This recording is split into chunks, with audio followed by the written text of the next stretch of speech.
Selamat kembali ke channel Cikgu Steffi May. Kali ini cikgu akan bincangkan soalan dari modul Jawab Jaya Sains Kertas 2 SPM. Soalan subjektif terutamanya bahagian B dari Negeri Pahang. Soalan yang pertama. Raja 7 menunjukkan vektor yang berbahaya kepada manusia. Ini adalah gambar seekor nyamuk lah. Mengapakah organisma ini dikenali sebagai vektor? Okey, apakah yang anda faham dengan maksud vektor? Vektor itu adalah sejenis haiwan ataupun organisma pembawa penyakit. Okey, bila kamu dah faham maksud vektor, maka kamu bolehlah menjawab soalan ini. Okey, mengapakah ia dikenali sebagai vektor? Kerana ia hanya membawa sesuatu penyakit dan ia sendiri tidak sakit. Okey, cikgu letakkan yang dan ia sendiri tidak sakit ni dalam kurungan sebab tak semestinya kamu tulislah. Cukup sekadar hanya sampai kepada kamu tulis sampai ke sesuatu penyakit. Titik. Okey, soalan bahagian B. 1. Namakan satu penyakit yang dibawa oleh organisma tersebut.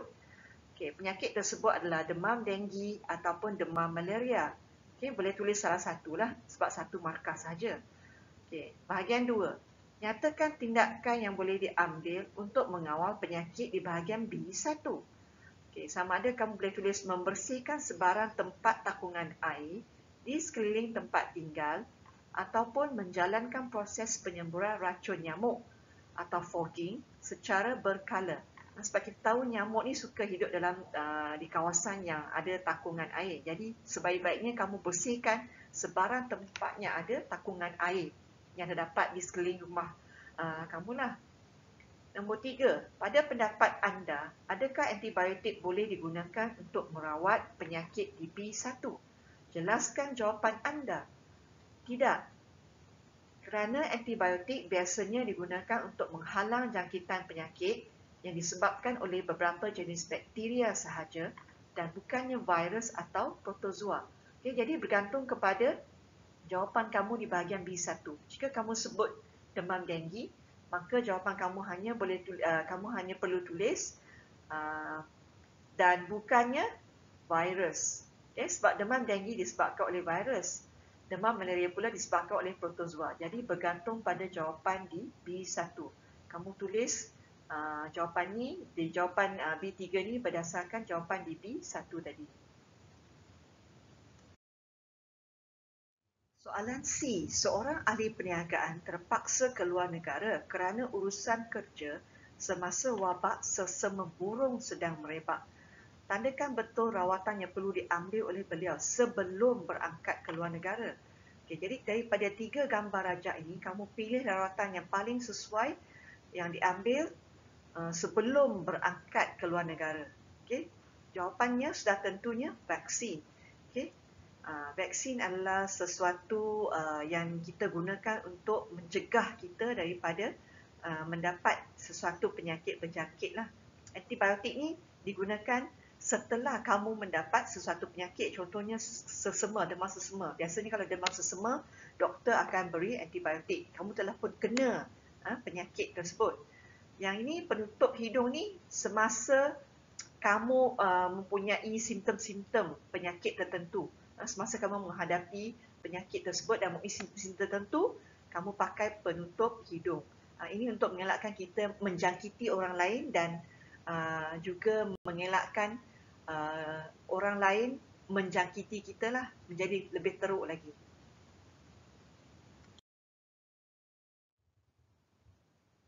Soalan yang seterusnya, Raja 8 menunjukkan lapisan X dalam atmosfera bumi.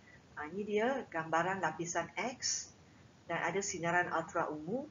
Okay. Namakan fenomena yang ditunjukkan dalam Raja 8. Jawapan dia penipisan lapisan ozon. Okay. Ramai murid yang selalu keliru di antara fenomena penipisan lapisan ozon dengan kesan rumah hijau.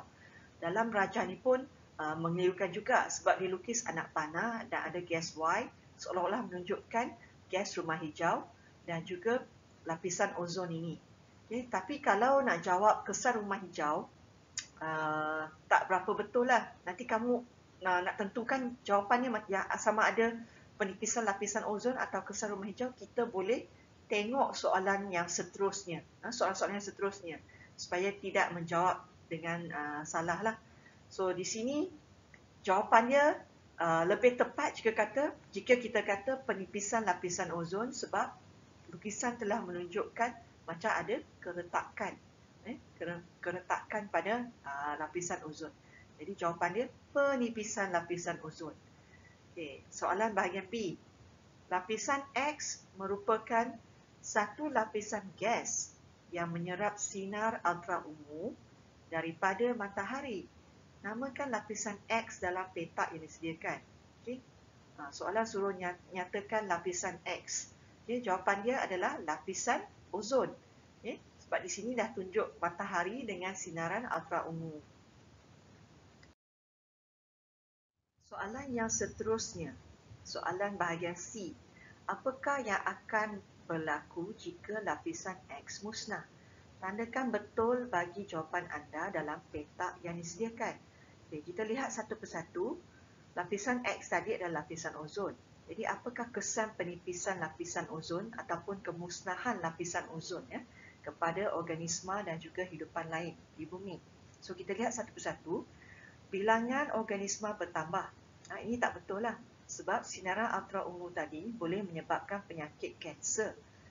Kalau dia terus menembusi sampai ke permukaan bumi, dia mudah menyebabkan penyakit kanser. Jadi bukannya bilangan organisma bertambah, sebaliknya berkurangan. Menyebabkan katarak pada manusia.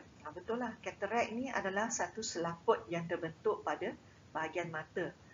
So ini adalah salah satu kesan daripada penipisan lapisan ozon. Jadi betul lah ni. Yang ketiga, hasil tanaman bertambah. Ini pun tak betul, sebab bila sinaran ultraungu tembus masuk terus ke permukaan bumi, maka ia boleh senang nak memusnahkan sel-sel pada tumbuhan. Jadi ia akan menyebabkan tumbuhan itu mati. Sel-sel tumbuhan mati dan tumbuhan juga akan mati. Jadi bukannya menambahkan hasil tanaman, tapi mengurangkan hasil tanaman. Okay, bahagian D. Nyatakan satu langkah yang boleh diambil untuk mengurangkan gas Y. Okay, gas Y, gas yang menyebabkan penipisan lapisan ozon ialah gas CFC. Gas CFC. Jadi kita perlu mengurangkan penggunaan bahan yang mengeluarkan gas CFC. Okay, kurangkan. Ataupun you boleh tulis jawapan, menggantikan penggunaan bahan yang mengandungi CFC dengan HFC. Okay, HFC ini adalah bahan yang mengandungi hidrogen. Hidrogen. Sebaliknya CFC adalah bahan yang mengandungi klorin. Klorin itulah yang akan bertindak balas dengan ozon di atmosfera.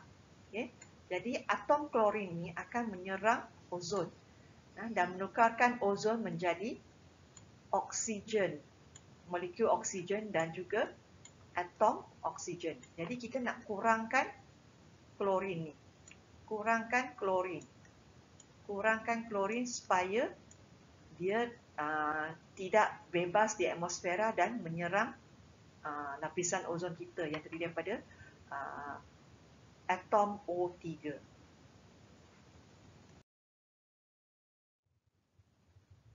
Okay, soalan yang seterusnya. Pengurusi Kelab Alam Sekitar Sekolah telah mengadakan kempen penanaman pokok di sekitar kawasan sekolah. Wajarkah kempen tersebut diadakan? Jelaskan jawapan anda. Okay, ini adalah soalan yang membawa 2 markah. Jadi bila dia tanya wajarkah kempen tersebut diadakan, kamu mesti terlebih dahulu menjawab sama ada wajar atau tidak wajar lah. Jadi kamu kena beri alasan bagi setiap jawapan yang kamu berikan. Sama ada wajar, okey, you berikan penjelasan kenapa wajar. Dan kalau tidak wajar, berikan penjelasan kenapa tidak wajar. So, poin pertama wajar, dah dapat 1 markah dah. So, kamu kena terangkan mengapa wajar. Okay, antara jawapan yang boleh kamu buat, yang kamu boleh tulis, penanaman pokok boleh menyerap gas karbon dioksida yang berlebihan. Kenapa? Sebab pokok hijau menggunakan karbon dioksida untuk fotosintesis. Jadi dia membantu menyerap gas karbon dioksida yang berlebihan. Penanaman pokok boleh menghasilkan gas oksigen segar. Ialah hasil sampingan daripada fotosintesis ialah oksigen. Jadi bila tanam lebih banyak pokok, maka lebih banyaklah gas oksigen segar. Ataupun you boleh tulis penanaman pokok boleh mengurangkan kesan rumah hijau atau pemanasan global. Okay?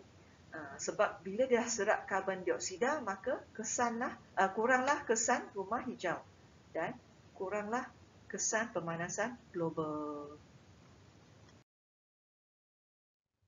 Soalan yang seterusnya, Rajah 9.1 menunjukkan sikap tidak bertanggungjawab membuang bahan buangan polimer sintetik ke dalam laut. Okay? Bahan buangan polimer sintetik, ya. So, kamu lihat gambar Rajah di sini, ada banyak barangan polimer sintetik, terutamanya plastik lah. Ni kebanyakannya contoh-contoh plastik ni. Ada botol plastik, cawan plastik ni, pinggan, okay? Polistrina, sarung tangan, kasut. Okay. Soalan bahagian A. Berdasarkan Rajah 9.1, kenal pasti dua jenis polimer sintetik yang dibuang ke dalam laut. Okay. Soalan tanya jenis. Kadang-kadang murid boleh terkeliru dan menjawab contoh-contoh polimer sintetik. Contoh-contoh tadi adalah seperti cawan plastik, botol air plastik, polistrina. Okay? Soalan bukan tanya contoh tetapi jenis. Okay? So bila tanya jenis, soalan tanya jenis, kamu kena jawablah jenis. Hanya ada dua jenis plastik sahaja yang kita telah pernah pelajari lah, iaitu termoplastik dan termoset. So jawapan nombor 1 termoplastik. Jawapan nombor 2 termoset. Okay? Bahagian B. Nyatakan satu masalah akibat pembuangan polimer sintetik tersebut. Okay. Jawapan yang paling mudah, paling senang nak tulis adalah kematian organisma akuatik. Okay. So, bila kamu buang plastik ke dalam air laut ni, plastik tu mudah untuk membelit organisma, ataupun organisma ni makan plastik tersebut, dia boleh tercekik. Jadi, jawapan yang paling senang adalah kematian organisma akuatik.